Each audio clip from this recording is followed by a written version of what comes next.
कि एक रेलगाड़ी स्टेशन ए से बी की ओर जाती है। चलने के ठीक 1 घंटे बाद दुर्घटनाग्रस्त हो जाती है। वहाँ 30 मिनट रुकने के बाद अपनी प्रारंभिक चाल का 4/5 चाल से चलना प्रारंभ करती है और स्टेशन बी पर 2 घंटे देरी से पहुँचती है। यदि गाड़ी दुर्घटनाग्रस्त होने से पहले 80 किलोमीटर और अधिक चल लेती तो 1 घंटा देरी से पहुंचती। तो बताइए गाड़ी की प्रारंभिक चाल क्या थी या कुल दूरी क्या थी।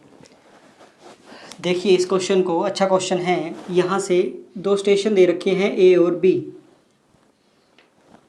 रेशो बेस्ड क्वेश्चन है, बस थोड़ा सा समझना जरूरी है इसको। ए और बी, यहाँ से कहता है कि एक ट्रेन ए से चलती है बी के लिए और 1 घंटा चलने के बाद वो दुर्घटनाग्रस्त हो जाती है। मान लेते हैं 1 घंटे में उसने ये दूरी तय की, यानी 1 घंटा वो चली और यहाँ पे आके उसकी दुर्घटना हो गई। फिर कहता है कि जी वो 30 मिनट यहाँ रुकी रहती है। 30 मिनट वो वहाँ रुकी रहती है और फिर अपनी चाल का 4/5 से चलना शुरू करती है। यानी कि अगर प्रारंभिक चाल उसकी 5 थी तो अब वो 4 से चलना शुरू करती है।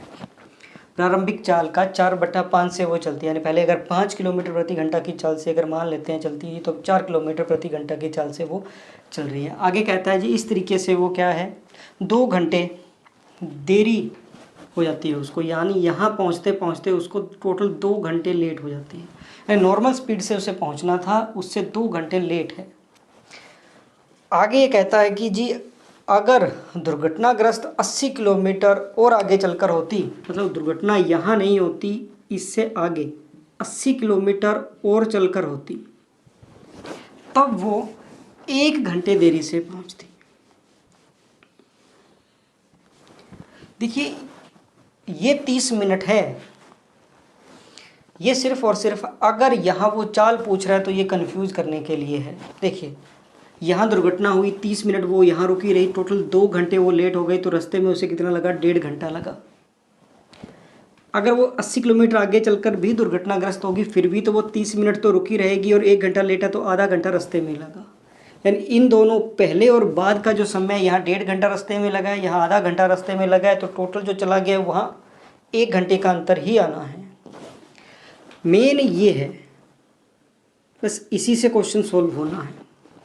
हमें पता है कि इस बार 2 घंटे लगे और इस बार 1 घंटा लगा, तो इनमें समय का जो अंतर है वो कितना है 1 घंटा है। अगर वो यहाँ दुर्घटनाग्रस्त होती और ये इतनी डिस्टेंस तय करती तो उसे 2 घंटे लगते। अगर वो आगे चलकर यहाँ दुर्घटनाग्रस्त होती तो उसे 1 घंटा लेट होती, तो यहाँ 1 घंटे का फ़र्क हो गया।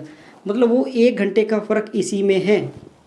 अगर वो दुर्घटनाग्रस्त होने के बाद स्लो चाल से चलता है तब उसे 1 घंटा इस चाल में एक्स्ट्रा लगता है, तभी तो 1 घंटे का अंतर आता है। यानी पहले और बाद की जो हमारे पास स्पीड का रेशो दे रखा है, तो टाइम का रेशो क्या हो जाएगा 4 और 5 हो जाएगा। इस 80 किलोमीटर को तय करने में 1 घंटे का अंतर आएगा। 1 यूनिट की वैल्यू 1 है, तो यहाँ आ जाएगा 5 घंटे और यहाँ आ जाएगा 4 घंटे। फिर से मैं रिपीट करूँ तो यहाँ जो 2 घंटे से 1 घंटा हुआ है वो क्यों हुआ है, क्योंकि 80 किलोमीटर आगे चलकर हुई है। तो हम कह सकते हैं कि अगर यहाँ नॉर्मल स्पीड से चलता तो 1 घंटा कम लगता है, और अगर ये दुर्घटनाग्रस्त होने के बाद स्लो स्पीड से चलती है तो 1 घंटा अधिक लगता है। तो इस दूरी को तय करने में नॉर्मल स्पीड से 4 घंटे लगते हैं और स्लो स्पीड से 5 घंटे लगते हैं। हमें पूछा गया प्रारंभिक चाल क्या थी, तो 4 घंटे लगते हैं 80 किलोमीटर तय करने में। तो प्रारंभिक जो चाल है वो क्या है, आप कहोगे जी 20 किलोमीटर प्रति घंटा है। अब दूसरा जो क्वेश्चन हमसे पूछा गया है वो पूछा गया ये दूरी कितनी है। देखिए यहाँ अगर हमसे 2 तरीके से क्वेश्चन पूछेगा। पहला पूछेगा कि प्रारंभिक चाल बताओ। अगर अब की चाल पूछता तो 80 किलोमीटर चलने में 5 घंटे लगते हैं, तो 16 5 80, बाद की चाल क्या हो गई 16 किलोमीटर प्रति घंटा। ये इसका आंसर आ चुका है। अब बात है कि अगर वो दूरी पूछे, दूरी हमने कैसे फाइंड करनी है उस चीज़ को और देखते हैं। देखिए यहाँ से प्रारंभिक और अब की स्पीड वही दे रखी है 5 और 4, तो टाइम 4 और 5 हो जाएगा। एक बात हमें पता है कि प्रारंभिक चाल 20 किलोमीटर प्रति घंटा है, तो 1 घंटे तो उन्होंने ये डिस्टेंस तय किया ही था, तो 20 किलोमीटर तो ये तय हो गया। यानी ये ट्रेन थी वो चलने के 1 घंटे बाद दुर्घटनाग्रस्त हुई है, तो 1 घंटे तो 20 किलोमीटर तो ये हो ही गया। अब आगे ये बचा हुआ डिस्टेंस ये पता करना है।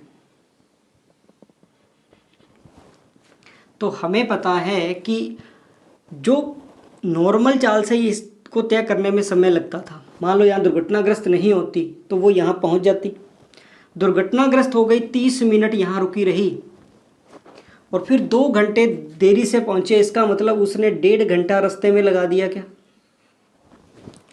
यानी यहाँ 20 किलोमीटर तय करने के बाद दुर्घटनाग्रस्त हुई, 30 मिनट वो रुकी रही, 2 घंटे लेट है, तो 1.5 घंटा उसने रास्ते में लगाया है। तो इस दूरी को तय करने में अगर वो नॉर्मल चाल की बजाय बाद स्लो वाली चाल से चलती है तो उसे 1.5 घंटा इस दूरी को तय करने में एक्स्ट्रा लगता है। यानी 1 यूनिट की वैल्यू क्या है, 3/2। क्लियर।